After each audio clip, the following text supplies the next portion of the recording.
Les hommes d'affaires s'engagent à investir dans les projets de développement pour une croissance inclusive en Afrique. Ils ont confié cela au chef de l'État burkinabé à Casablanca. À suivre dans ce journal le carnet d'audience du président du Faso au 5e Forum international Afrique Development. Les plaques solaires apportent des changements dans les habitudes des populations rurales au Burkina Faso. L'énergie solaire, source de développement, on vous donne un exemple dans ce journal. Bonjour à tous, merci de suivre les actualités de la mi-journée sur la télévision du Burkina. Un excellent appétit si vous êtes à table. La contribution du secteur privé africain dans la mise en œuvre des programmes de développement en Afrique, on en parle dans ce journal à Casablanca en marge du 5e Forum international Afrique Development. Les hommes d'affaires ont affiché leur disponibilité à accompagner les pays du continent dans leurs efforts pour atteindre la croissance inclusive. Ils en ont parlé avec le président du Faso à Casablanca. On suit le compte-rendu du carnet d'audience de Rochmar Christian Kaboré avec Roger Kam et Nathalie Kaori. Les échanges entre le président du Faso et la délégation des présidents des chambres de commerce africaines ont porté sur le thème du 5e Forum international Afrique Développement. Ce thème est relatif aux stratégies à adopter par le secteur privé pour une croissance inclusive du continent africain. Nous avons très respectueusement rappelé notre disponibilité à son Excellence, Monsieur le Président de Burkina Faso, tant au niveau du continent et aussi et surtout au niveau sous-régional, à venir renforcer le développement qui a été prévu au niveau du Burkina Faso, en ce qui concerne le programme qui a été adopté par les bailleurs de fonds. Je pense qu'avant de compter sur les forces externes, je crois que les Africains doivent d'abord compter sur leurs propres forces qui sont détenues par les chefs d'entreprise africains. Il n'y a pas de raison qu'on ne puisse pas investir nous-mêmes en Afrique, alors que nous avons quelquefois la capacité d'investir plus loin en Europe, aux États-Unis et en Asie. Selon les membres de la délégation, le président du Faso a prêté une oreille attentive à leur égard et les a exhortés à soutenir la mise en œuvre des programmes de développement de leurs pays respectifs. À la suite de la délégation des hommes d'affaires africains, Rochmar Christian Kaboré a eu un tête-à-tête avec son homologue de la Guinée-Conakry, Alpha Condé. Mais le contenu des échanges entre les deux hommes n'a pas été dévoilé à la presse. Au Burkina Faso, le projet NER-Taba pour la gestion participative des ressources naturelles et de promotion du développement rural intervient dans le centre-nord à travers plusieurs réalisations. Des bas-fonds, des cordons pierreux et la récupération des terres dégradées sont quelques-unes des réalisations visitées par une mission de supervision du dit projet en présence de Adama Guiti et Adama Koulibaly. Nous sommes ici sur un site aménagé en cordon pierreux. Situé à Nungu dans la commune de Korsimoro, Ouagala Bourema qui exploite cette superficie a bénéficié de l'appui du projet NER-Tamba. Toujours dans cette localité, un bas-fond sera aménagé cette année sur ce site situé dans le Nakambe. À Basse-Coudré-Pelot, l'objectif est de récupérer mécaniquement environ 50 hectares de terres dégradées pour des fins pastorales. Cette mission conjointe de supervision gouvernement-FIDA a permis de constater la pertinence des actions. Il y a une très bonne participation des populations. Bon, on l'a vu à chaque fois qu'on a discuté avec les populations. Il y a une appropriation par les populations. Et je trouve très très riche le fait de pouvoir rencontrer justement ces populations qui nous indiquent qu'effectivement nous allons dans la bonne direction et que s'il y a des choses à modifier, nous sommes bien évidemment à l'écoute de ce genre de toutes suggestions qui permettraient d'améliorer encore les interventions du projet. Il a aussi été donné de voir aux visiteurs du jour la fabrication de fumure organique dont le compostage accéléré avec l'activateur Compost Plus qui permet d'avoir du compost en 2 mois avec une réduction de la pénibilité de travail. Ce projet a ainsi plusieurs volets dans la région du centre-nord. Au titre de l'année 2017, nous prévoyons près de 300 hectares à aménager, 400 hectares de terre à récupérer, comme ce qu'on vient de voir. Il y a 30 hectares de périmètre maraîcher. Le projet NER-Tamba intervient dans 3 régions du Burkina Faso. Il est financé à hauteur de 56 milliards de francs CFA par le FIDA, 10 milliards par l'État burkinabé et environ 5 milliards comme apport en nature des bénéficiaires. Les journées promotionnelles de l'entrepreneuriat féminin se tiennent depuis vendredi à Ouagadougou. C'est une initiative pour donner de la visibilité aux entreprises et aux activités des femmes. Le cadre est également un tremplin pour des opportunités d'affaires. Amadou Ilboudo et Maïmouna Traoré nous en disent davantage. Les premières journées de l'entrepreneuriat féminin prévoient des communications, des visites de terrain et des expositions. C'est une tribune pour faire connaître le potentiel entrepreneurial féminin au Burkina Faso. Une occasion pour ces femmes de partager leurs expériences, d'acquérir de nouvelles connaissances pour mieux envisager des pistes de développement de l'entrepreneuriat féminin au Burkina Faso. On a trop d'activités socio-culturelles et économiques et il n'y a pas les journées de l'entrepreneuriat féminin. Pourtant, les femmes aujourd'hui, on compte 52% de la population et les femmes se battent. Donc, il fallait des journées pour promouvoir nos entreprises, pour plus de visibilité, pour amener aussi le gouvernement à faciliter l'accès au crédit et à faciliter l'accès aux formations professionnelles. On va échanger entre femmes et chacun dans son domaine parlera de son expérience et comment est-ce que justement on peut faire profiter notre expérience à celles qui sont en train de vouloir entreprendre. Les femmes peuvent compter sur le ministère de tutelle qui déjà mène des réflexions pour booster l'entrepreneuriat féminin. Et pour effectivement accompagner la mise en œuvre du PNDS qui tient à faire passer la proportion des femmes entrepreneurs de 21% en 2015 à 50% en 2020. Nous avons tenu à accompagner cela par la mise en place d'un mécanisme que nous sommes en train d'étudier pour mieux permettre aux femmes d'accéder aux facteurs de production. Les premières journées de l'entrepreneuriat féminin donnent l'occasion à la promotrice de mettre en place une base de données des entreprises féminines au Burkina Faso. Produire et consommer burkinabé, c'est le credo des femmes à Boussouma. Elles font de la transformation de tomates produites sur place leur gagne-pain quotidien et cela leur réussit. Le travail de la purée de tomates occupe près de 300 femmes dans cette commune rurale. Ibrahima Sombier et Draman Dadian nous en parlent. Il est midi dans la famille Gouem. Au menu du riz sauce tomate. De la purée de tomates, l'association Femmes Actives de Boussouma, dans le Boulgou, en fait sa spécialité. Et c'est là, dans cette unité de transformation, que la tomate fraîche est lavée, bouillie et triturée pour être ensuite embouteillée. La tomate transformée ici est produite sur place par les maraîchers installés aux abords du fleuve Nakambé. Nous assistons donc les meilleures tomates sans autre apport, ce qui fait que le produit fini reste naturel. De la production à la transformation, l'activité occupe près de 300 femmes. Des femmes qui travaillent à être économiquement autonomes, ce qui est visiblement du goût de leur époux. Toute la population de Boussouma est très contente de ce que les femmes font, de la production de la tomate jusqu'à la transformation. Et cela révèle que le nom de Boussouma est ressorti partout. Cette activité de transformation de la tomate est génératrice de revenus. Et cela nous permet de contribuer à la gestion de la famille, la scolarité des enfants. Des centaines de bouteilles de purée de tomates sont produites au quotidien dans cette unité de fabrique, acquise grâce à un partenaire italien. Le slogan de ces femmes, produisons et consommons burkinabé. Mais hélas, 7 ans après, le marché demeure timide et ces tomates made in Boussouma attendent toujours preneurs. En santé, l'ONG Jipaego et ses partenaires réfléchissent à un guide national de prévention et de contrôle des infections. Une fois validé, l'instrument va être mis à la disposition du personnel soignant. Ibrahima Sombier, Aruna Mari. Les soins peuvent être source de contamination pour les patients et le personnel de santé.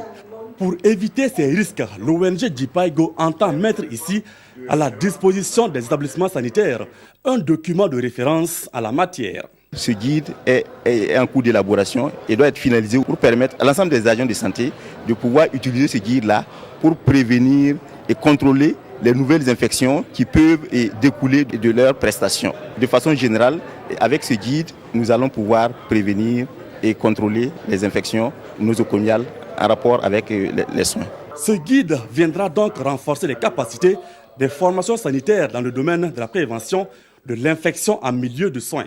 Nous sommes ici pour que tous les acteurs de prévention et contrôle des infections s'approprient ce document et nous fassent des actions harmonisées pour qu'ensemble ils soient donnés, prodigués des soins de bonne qualité.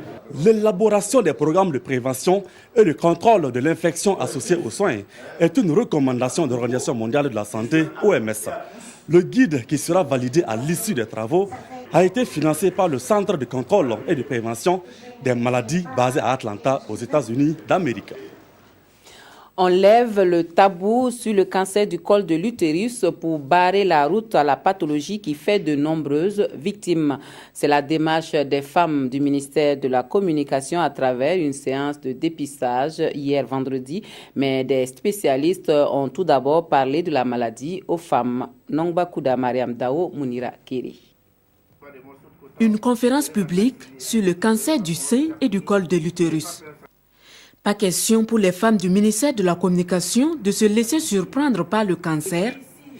Elles reçoivent ici toutes les informations pour prévenir ce mal qui endeuille des centaines de familles chaque année. Quand on prend un cancer comme le cancer du col de l'utérus, dans 90% des cas, quand on fait le diagnostic, c'est déjà trop tard. Nous ne pouvons rien faire.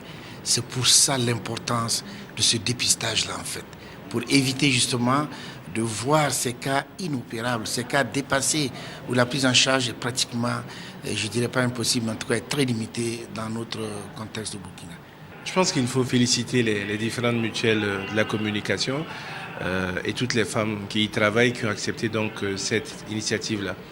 Il est important de se rappeler que les cancers qui touchent la femme sont de plus en plus nombreux et que, comme a dit le professeur Lankwane dans son propos, ça touche toutes les couches sociales. Cette conférence sur le cancer du sein et du col de l'utérus s'inscrit dans le cadre des 48 heures des femmes du ministère de la Communication. Qu'est-ce qu'on peut faire à l'orée de la journée de la femme? C'est ainsi qu'on a retenu les 48 heures de la femme et qu'aujourd'hui c'est pour le premier point une conférence.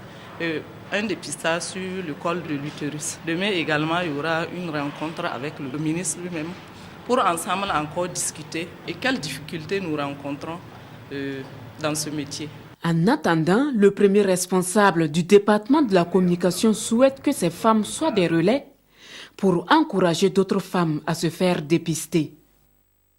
Et le boom des plaques solaires qui apporte un vent de changement au Burkina Faso, surtout dans ces zones les plus reculées.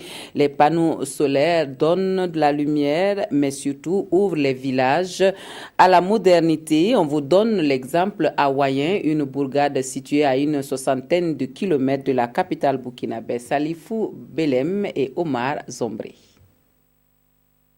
Wayen, un village situé à une 60aine de kilomètres de Ouagadougou, sur l'axe Ouagadougou-Fada. Ici, pas un seul poteau électrique à la ronde, mais sur presque tous les toits, il y a des plaques solaires. Et si elles ne sont pas sur les toits, c'est qu'elles sont alors en bas, toujours bien orientées pour un bon bain de soleil. À Wayen, le solaire, c'est la solution miracle contre l'obscurité à la nuit tombée.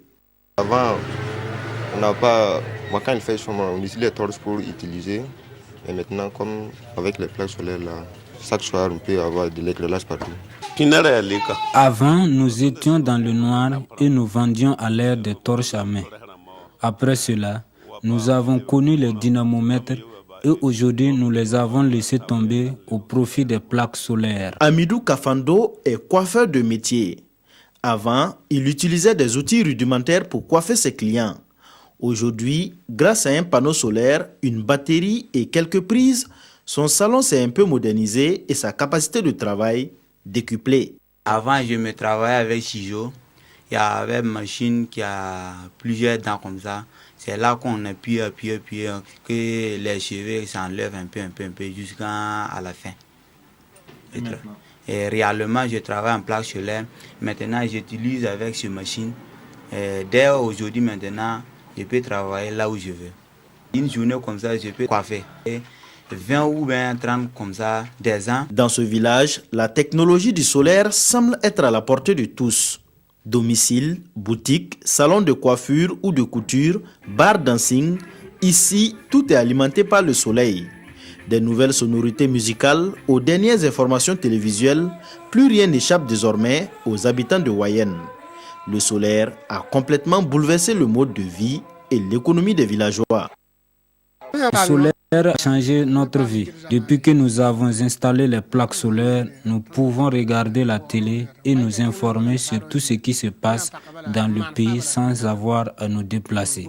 Nous utilisons avec des plaques solaires comme ça, jusqu'à 0h, 23h, ou soit, mais ça dépend des clients. À Wayenne, tous les utilisateurs de panneaux solaires reconnaissent les avantages de cette énergie verte sans facture à la fin du mois. Une énergie qui n'a besoin que du soleil et ça, le Burkina Faso en a à profusion.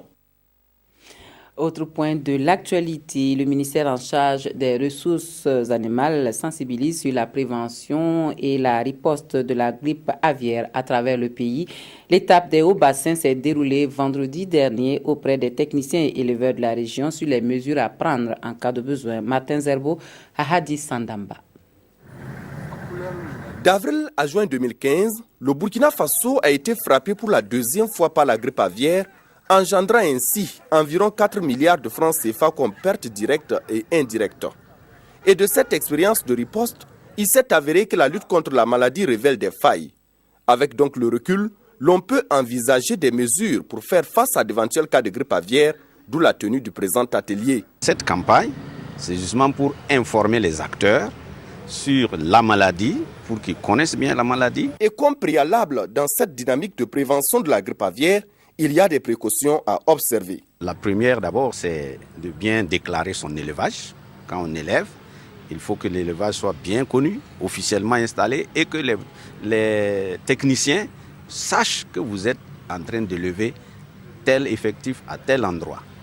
À partir de ce moment aussi, vous devez éviter de faire entrer ou sortir des oiseaux sans mettre la quarantaine et aussi éviter que les gens amènent la maladie chez vous. Donc il y a des précautions pour protéger l'élevage, ce qu'on appelle les précautions de biosécurité.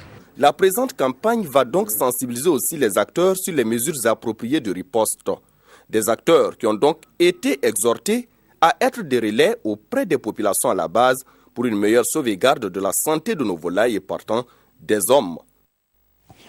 Un mot de culture et nous parlons théâtre avec la dernière pièce mise en scène par Hildever Meda. Adjugé met en exergue la traite des humains et met le doigt sur un mal silencieux, celui du monde des usuriers. Une interprétation magistralement servie par des comédiens talentueux. La pièce est soutenue par l'ambassade d'Allemagne au Burkina Faso et se joue au CDC La Termitière. Roger Bembamba, Mounira Keri. Adjugé, c'est l'histoire d'un veuf surendetté, accablé par un impitoyable homme d'affaires. Pour ce qui est du lien, il réside en ceci, que vous nous l'avez dissimulé, dans le but de nous mettre devant le fait accompli lorsqu'on vous tiendra à la gorge pour entrer dans nos droits. Pour sortir la famille de l'impasse, le fils aîné opte pour l'exil, un chemin qui le conduit directement à la mort. Le cadet, lui, est obligé de travailler 36 mois sans salaire et la benjamine de servir dans un bordel. Il s'agit d'une situation très pertinente, une situation qui se retrouve dans cette grande région, des jeunes qui veulent fuir leur patrie, qui se mettent sur la route et qui parfois vraiment tombent morts, qui sont des victimes d'un trafic des humains. Donc je pense que c'est une pièce vraiment importante et aussi l'art de la présentation, c'était vraiment suprême. Cette pièce de théâtre est écrite et mise en scène par Hildever Meda. Une pièce dramatique qui aborde la question de la traite des humains. C'est le thème de l'immigration et du trafic des humains. Nous, acteurs, nous sommes un peu des athlètes de la schizophrénie. C'est-à-dire on rentre dans plusieurs personnages, on doit être des athlètes de cela. Adjugé est un projet de l'ambassade d'Allemagne au Burkina qui entend sensibiliser la jeunesse sur les conséquences de la traite humaine. La pièce sera jouée en juin prochain à Fribourg, en Allemagne. Sibi Zongo, lui, est un artiste musicien instrumentaliste dont les mélodies bercent de nombreux fans. Sibi Zongo totalise une trentaine d'années dans la musique, mais n'a toujours pas d'album sur le marché. Moussa Ouedraogo et Haruna Mare nous dressent le portrait de cet artiste atypique.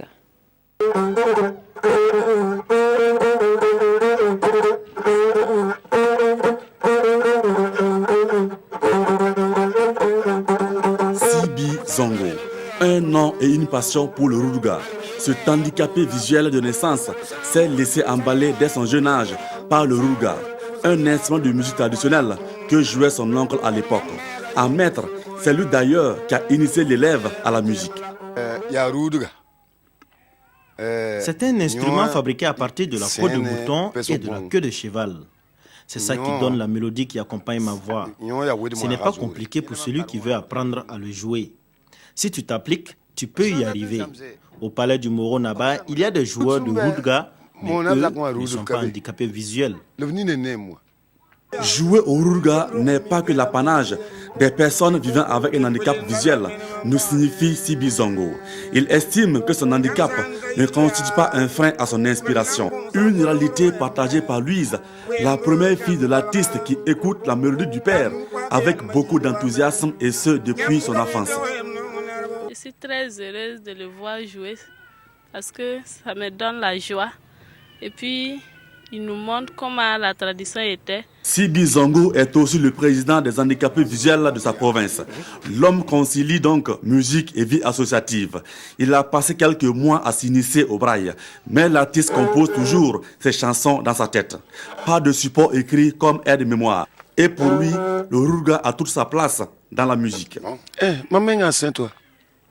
C'est moi-même qui le fabrique avec de la peau que j'achète au marché. Je joue à l'occasion de certaines cérémonies. C'est le Ruduga qui donne la tonalité de la chanson avant ma voix. Il y en a de plusieurs sortes. Certains sont petits, d'autres grands et donnent toujours des mélodies différentes. Après plus de 35 ans de carrière et faute de moyens soutient-il, l'homme ne dispose pas encore d'une œuvre musicale à son nom. Une œuvre dans laquelle l'artiste pourra consigner sa passion pour qui veut la vivre ou la savourer.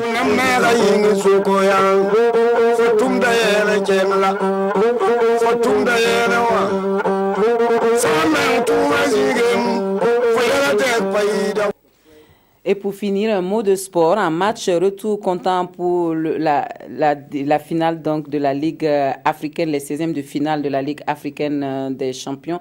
Le Rail Club du Kadiogo affronte ce soir au stade du 4 août à Ouagadougou l'Union sportive de la Médina d'Alger. À l'aller, sachez que samedi dernier à Alger, les Algériens ont gagné par le score de 2-0. La rencontre de ce soir est prévue pour 15h30 minutes et elle sera retransmise en direct sur les antennes de la télévision du Burkina. Et nous retrouvons sur place Jean-Modeste Ouedraogo depuis le stade du 4 août.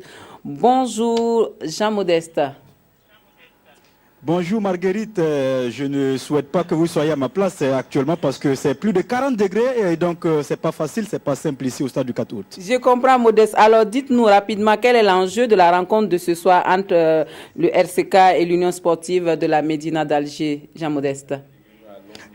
Alors déjà, l'enjeu, il faut dire que le RCK doit chercher la qualification parce que c'est une qualification historique, parce que ça sera une première au Burkina. Le RCK donc doit aller chercher cette qualification. Il faut remonter déjà les 2 buts et puis chercher à gagner avec un score de plus de 3 buts pour pouvoir espérer se qualifier. Et cela va être comme une reconnaissance pour le football burkinabé quand on sait que le Burkina Faso, au niveau des étalons, brille assez fort, mais au niveau des clubs, c'est le statu quo. Depuis très longtemps, les clubs burkinabés n'arrivent pas donc à se hisser dans la phase des poules de la Ligue africaine des champions, ni de la Coupe de la Confédération.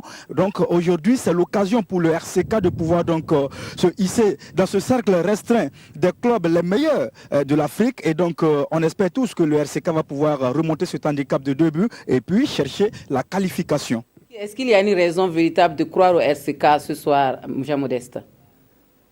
Oui, Marguerite, il faut dire qu'il y a une raison véritable parce que quand vous regardez un peu l'effectif du RCK, vous vous rendez compte qu'il y a des jeunes espoirs du football burkinabé. Ce sont des jeunes qui frappent à la porte des étalons du Burkina Faso. Je veux citer Cheikh Rachid Koulibaly, Sidney Mohamed Silla, Moumouni Compaoré, To Élysée, la liste est longue. Donc ce sont des joueurs qui ont déjà plus ou moins évolué avec l'équipe espoir des étalons du Burkina Faso. Donc aujourd'hui, ce sont des garçons qui ont l'expérience internationale. D'autres ont déjà même joué à l'extérieur. Et puis il y a la colonie ghanéenne du RCK, Jeremiah John. Et puis voilà, ce sont des garçons capables de, en tout cas, se montrer très très performants. Et puis on va aussi dire que cette équipe du RCK est une équipe championne en titre du Burkina. C'est l'équipe qui est en tête du championnat actuellement après la trêve. Donc on va dire que cette équipe a les moyens d'aller chercher cette victoire. Mais Marguerite, ça ne sera pas du pain béni, ça ne sera pas du tout facile puisque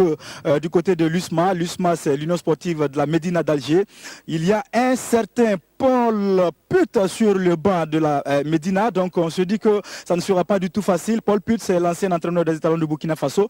Donc Marguerite, ça ne sera pas du tout facile. Mais aussi, l'autre atout du RCK, oui.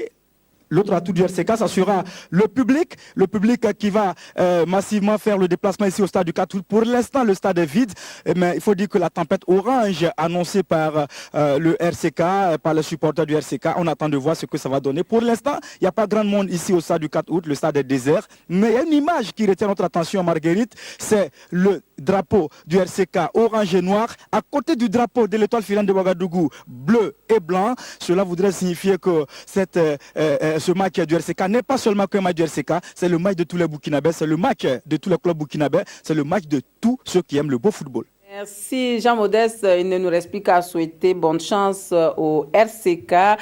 Tout à l'heure, à 15h30, rendez-vous au stade du 4 août pour ce match qui vous sera retransmis en direct, en tout cas ici sur les antennes de la télévision du Burkina. Merci de nous avoir suivis.